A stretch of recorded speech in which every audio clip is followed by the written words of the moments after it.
What's up guys, today I'm happy to share with you a powerful and attacking tricky plan for black in the Italian game in a position that we can see right now on the board or any kinds of similar situations.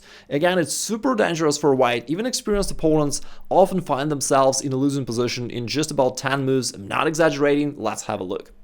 It starts off with white pushing their king's pawn forward and you respond symmetrically. After that, you may bring your knight out first or your bishop out first. It will often lead to the same position, and then white may play, d3 or knight c3 or castle, any of these moves, and again, it will all lead to similar variations. So let's say we go knight f6, we attack this pawn and they defend it with, for example, d3 or knight c3. Now you go d6. Now at some point your opponent is highly likely to play pawn h3. For example, in the given position, it's actually the most played move by white because they're worried about you bringing your bishop out to g4, pinning the knight, and it feels unpleasant. And indeed, if they never play h3, you may actually go for this plan, but in most cases they will play h3. Now you respond symmetrically, pawn h6. They think that you're just doing the same thing, you're stopping them from going bishop g5, so they don't realize the real idea behind this move. And the real idea is that you're going to checkmate them sometimes within the next 5 to 10 moves. You just go g5. It's a very straightforward, bold attacking plan. You want to go g4, break open the g-file, put your rook here against his king, and checkmate him. Now, it's super simple for you to execute this plan, but it's really difficult for white to find any effective counter. And very often, I've seen games even of 2500 rated players, 2900 rated players who went down from here within several moves as white. Now, what do they usually do? Let's say they go bishop e3. Again, I think it's the most popular move here, just developing a bishop and offering an exchange. Now, generally speaking, when they do this, you never take there. That only helps your opponent, and if you're a part of the Igor nation, you know that in general to take is a mistake. So just ignore it, your bishop is already defended, no need to worry, and push forward with your own plan, g4. Now, think about this. We take advantage of the fact that this pawn is on h3, not h2, which forces white to open up the g-file.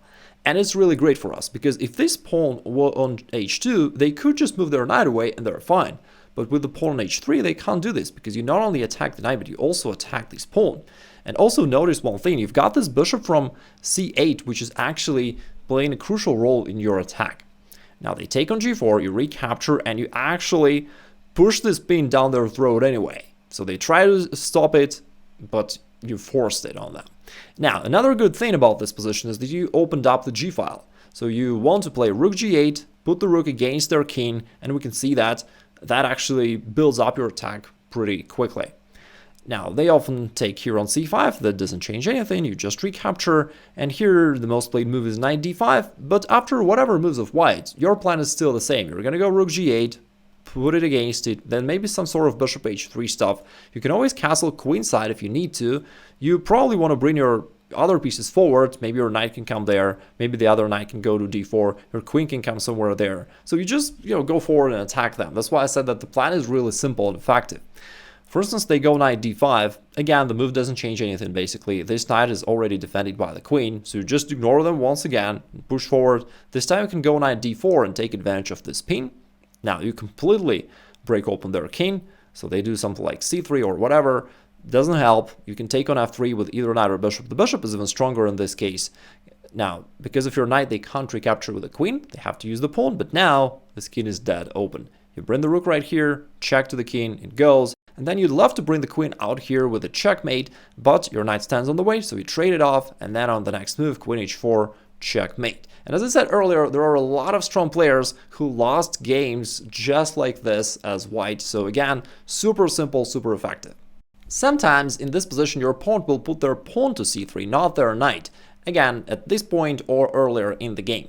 If they have their pawn here, guess what? Nothing really changes for you. You still go for the very same plan. Pawn g5, aiming for pawn g4. But the variations are trickier, and that's why you need to know a couple things here.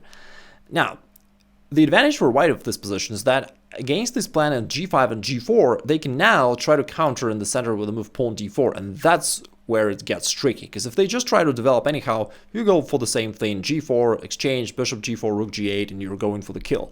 So d4 is the only move that possibly can confuse you, but not after watching this video.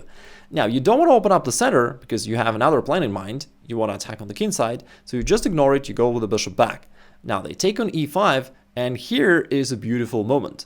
Now, you don't take with a pawn, you don't take with a knight, you once again ignore him completely, creating this psychological trauma for your opponent because you're always ignoring him, and you go g4.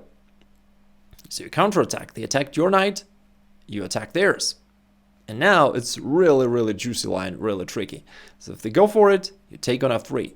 Now you threaten to open their king, so they take here, you go on e5, you bring the knight out, and you're also doubling attack these pieces. They go queen e2, and after queen takes f6, you also bring your queen into the attack. And your opponent does not realize it yet, but he's already lost, because you simply have so many pieces into your attack. You've got two bishops pointing directly towards his king. You've got this juicy open file for your rook. You also have your queen and knight in the close proximity to the queen side. So fundamentally, virtually all of your pieces, except for this rook in the corner, are taking part in your attack, and white has nothing to do against it. Stockfish already gives like -4 for black right here, meaning white is completely lost.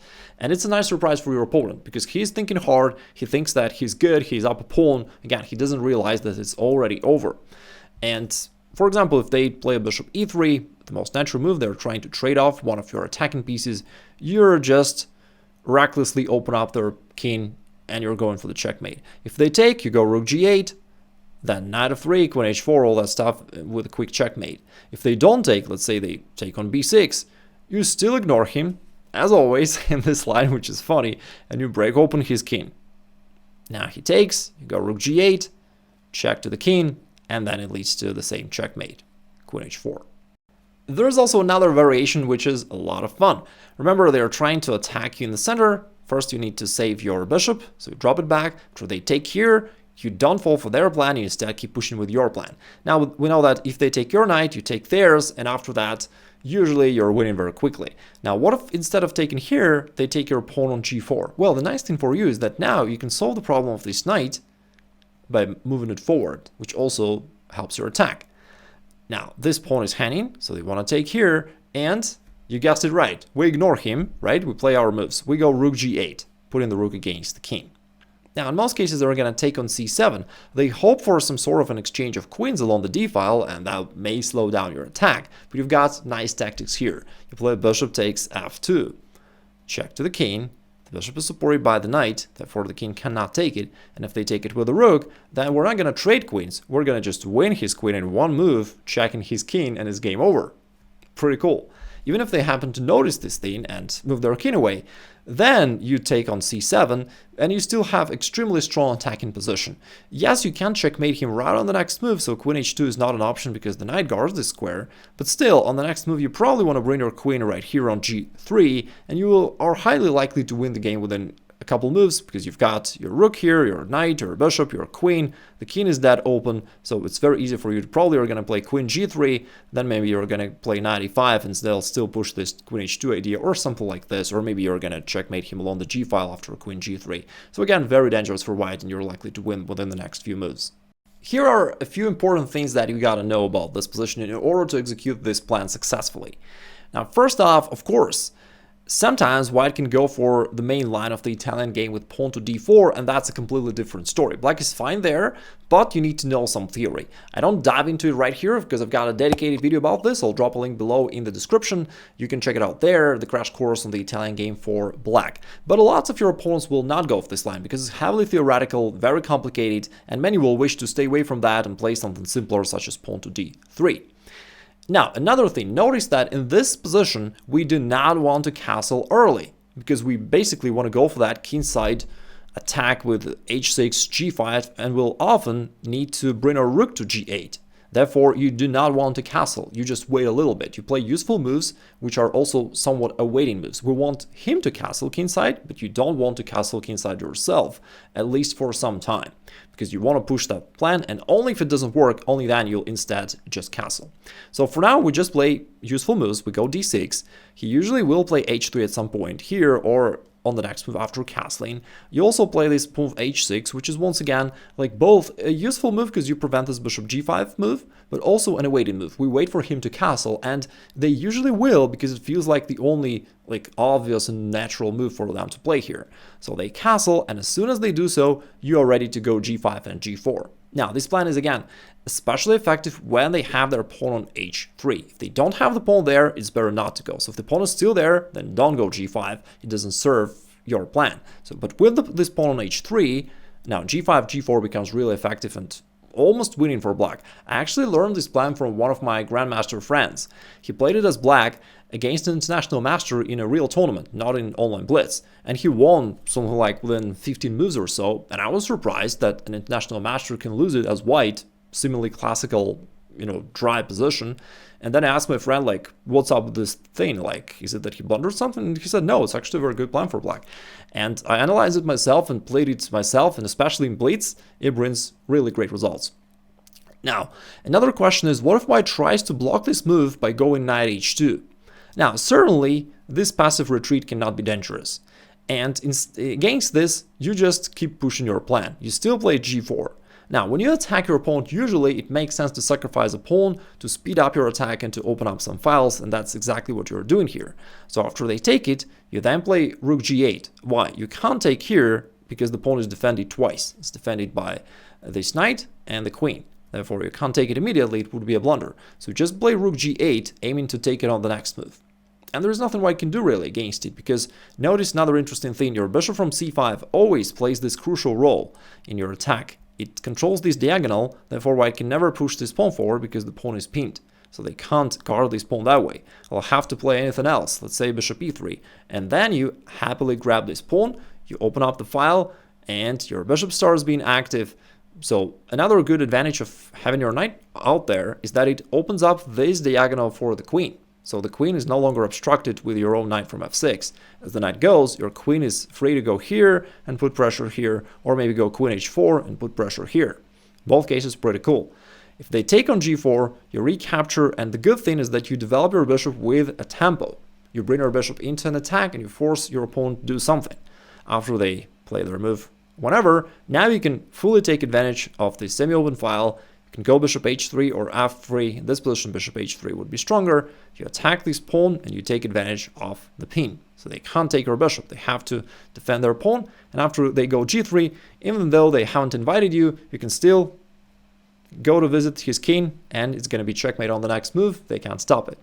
Overall, this plan almost feels too good to be true. You just can't believe that strong players playing this as white can go down that easily. But it is exactly the case, because in fact most players on the level below 2000 ELO are not good at defense. They just don't know how to do it well. And therefore, holding your skills of attack is one of those easy tickets to level up your chess and to go to the next level. And if you're interested in reaching the level of 2000 quicker, I've got a dedicated course, 3 Steps to 2000 ELO, where I show you those few key components that you need to master in order to get to that level. And you'll get to know that it's actually a lot more straightforward and a lot easier than most players think about it. And so if you're interested, you can click the link below the video in the description and check this out.